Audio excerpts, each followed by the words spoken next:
Offence ಆದ ತಕ್ಷಣ ಎಲ್ಲ ಹಂಚ್ಕೊಂಡ್ಬಿಟ್ಟು ಅವ್ರ ಪಾಲಿಗೆ ಬಂದಿದ್ದನ್ನು ಮತ್ತೆ ಡಿಸ್ಪರ್ಸ್ ಆಗಿಬಿಡ್ತಾರೆ. ಮತ್ತು ಹಂಚಿದ್ದನ್ನೆಲ್ಲ ಒಂದೇ ಕಡೆ ಡಿಸ್ಪೋಸ್ ಮಾಡೋಕ್ಕೂ ಆಗಲ್ಲ. ತುಂಬ ಸಂದರ್ಭದಲ್ಲಿ ಅವ್ರಿಗೆ ಯಾವಾಗ ಅಗತ್ಯ ಬೀಳುತ್ತೆ. ಎಷ್ಟೋ ಸರಿ ದಾರಿಯಲ್ಲಿ ಓಡಾಡೋರಿಗೂ ಮಾರಿರುವಂಥ ಉದಾಹರಣೆಗಳು ನಾವು ನೋಡಿದ್ದೀವಿ.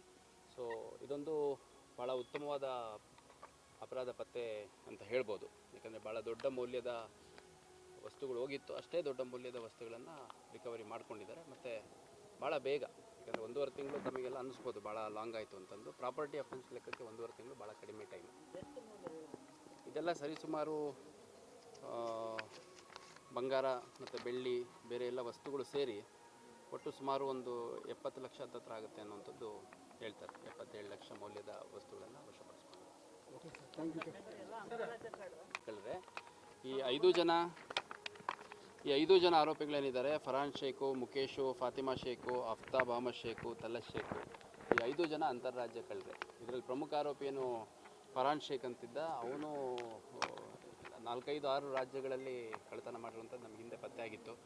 ಆಮೇಲೆ ಇನ್ನೂ ಕೆಲ ಪ್ರಮುಖ ಆರೋಪಿಗಳೇನಿದ್ದಾರೆ ಅವರು ಕೂಡ ಸಿಗಬೇಕಾಗಿದೆ. ಅವರು ಕೂಡ ಅಂತಾರಾಜ್ಯ ಕಳ್ಳನೇ, ಅವನು ಮೇಜರ್ ಯಾರಿದ್ದಾನೆ ಅವನು. ಸೊ ಪತ್ತೆ ಮುಂದುವರೆದಿದೆ. ಇದ್ರ ಜೊತೆಗೆ ಇನ್ನೂ ಸಾಕಷ್ಟು ಈ ಭಾಗದಲ್ಲಿ ಅಂತಾರಾಜ್ಯ ಕಳ್ಳರು ಬಂದು ಕಳ್ಳತನ ಮಾಡಿರುವಂಥದ್ದು, ಮಾಡೋರು ಯಾರಿದ್ದಾರೆ ಅದರದ್ದೆಲ್ಲ ಡೀಟೇಲ್ಸ್ ಕೂಡ ಸಂಗ್ರಹ ಮಾಡಿದ್ದಾರೆ. ಮುಂದಿನ ದಿನಗಳಲ್ಲಿ ಅವ್ರ ಮೇಲೆ ಕೂಡ ಅಗತ್ಯ ಕ್ರಮವನ್ನು ಕೈಗೊಳ್ಳುತ್ತಾರೆ.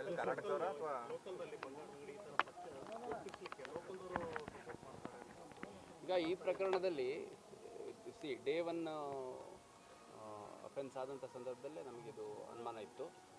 ಹಂಗಾಗಿ ಆರೋಪಿ ನಂಬರ್ 1 ಫರಾನ್ ಶೇಖ್ ಸಿಕ್ಕಂಥ ಸಂದರ್ಭದಲ್ಲಿ ನಮ್ಮ ಗೋಕುಲ್ ರೋಡ್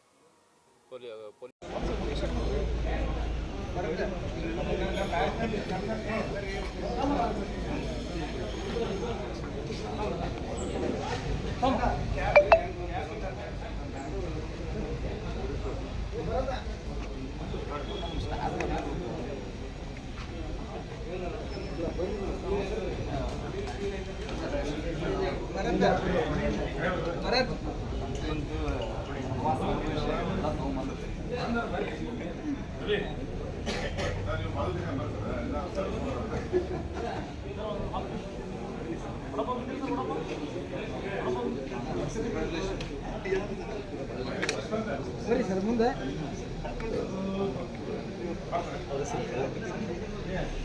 ಬರ್ರಿ ಬೈಟ್ ಹಾಕೋ ಬರ್ರಿ. ಹೀರೋ ಅವ್ರು ಸರ್ ಹಾಕೊಂಡಿದ್ದೀನಿ.